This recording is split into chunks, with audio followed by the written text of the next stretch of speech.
Assalamualaikum warahmatullahi wabarakatuh. Halo anak-anak kelas 5, bertemu lagi bersama Pak Darul. Semoga kalian tetap dalam keadaan sehat dan tetap semangat walaupun dalam keadaan belajar di rumah. Hari ini kita akan belajar SKI tentang Perjanjian Hudaybiyah. Sebelum kita memulai pembelajaran, Bapak akan menyampaikan tujuan pembelajarannya terlebih dahulu, yaitu pertama, siswa dapat mengetahui pengertian Bayatul Ridwan, dan yang kedua, siswa dapat menyebutkan isi Perjanjian Hudaybiyah.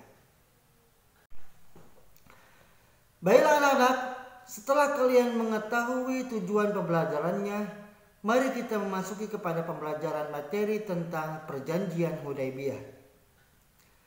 Nabi Muhammad SAW dan umat Islam selama 6 tahun berada di Madinah setelah hijrah untuk menyiarkan dan menegakkan Islam. Selama di Madinah sudah banyak peristiwa yang dilalui. Ada kemenangan dan ada pula kekalahan. Namun setelah perang Khandaq meraih kemenangan, ada keinginan umat Islam untuk mengunjungi tanah kelahiran semakin besar dan kuat. Nabi Muhammad SAW menyadari keinginan kaum muslimin itu. Lalu beliau memutuskan untuk berkunjung ke Mekah. Pada tahun ke-6 Hijrah atau 628 Masehi, tepatnya pada bulan Zulqaidah, berangkatlah Nabi Muhammad SAW dan umat Islam menuju Mekah untuk menunaikan ibadah haji. Pada bulan Zulqaidah ini dilarang untuk melakukan peperangan. Para pemuka Quraisy mengetahui kedatangan Nabi SAW dan umat Islam, maka bereaksi menolak kedatangan umat Islam untuk berhaji. Ketika itu umat Islam sampai di suatu tempat sekitar 6 mil dari kota Mekah, yaitu Hudaybiyah, untuk berhenti. Nabi Muhammad SAW mengutus Utsman bin Affan untuk menyampaikan kedatangannya.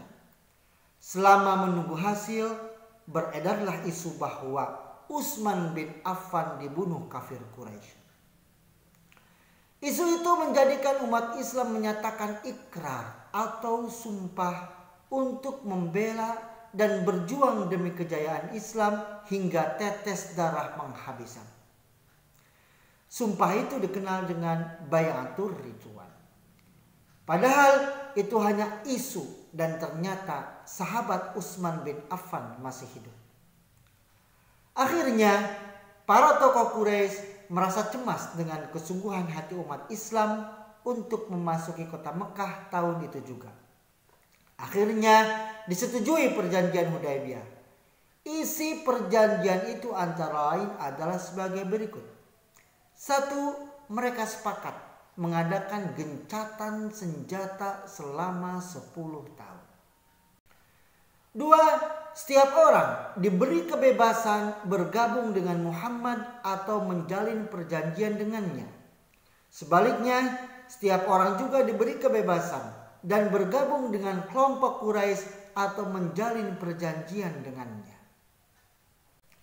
3. Siapa yang pergi bergabung dengan Muhammad tanpa alasan yang dapat dibenarkan, ia harus dicegah dan dikembalikan kepada walinya. Tetapi jika pengikut Muhammad hendak bergabung dengan kelompok Quraisy, maka ia harus dibenarkan. Keempat, pada tahun ini Nabi SAW dan umat Islam harus kembali ke Madinah. Diizinkan menjalankan ibadah haji tahun depan dengan syarat tidak boleh lebih dari 3 hari dan tanpa membawa senjata. Isi perjanjian tersebut merugikan umat Islam dan Nabi Muhammad SAW.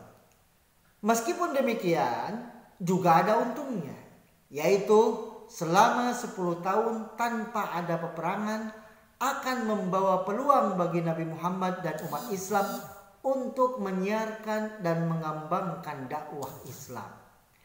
Dengan kearifan Nabi Muhammad SAW dan kebesaran Islam telah menarik simpati kepada orang-orang Quraisy, sehingga setelah perjanjian itu banyak tokoh-tokoh Quraisy yang masuk Islam seperti Khalid bin Walid dan Amr bin As. Nah anak-anak, itulah materi tentang perjanjian Hudaybiyah.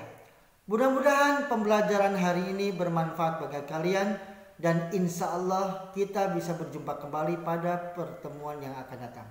Terima kasih atas perhatiannya. Assalamualaikum warahmatullahi wabarakatuh.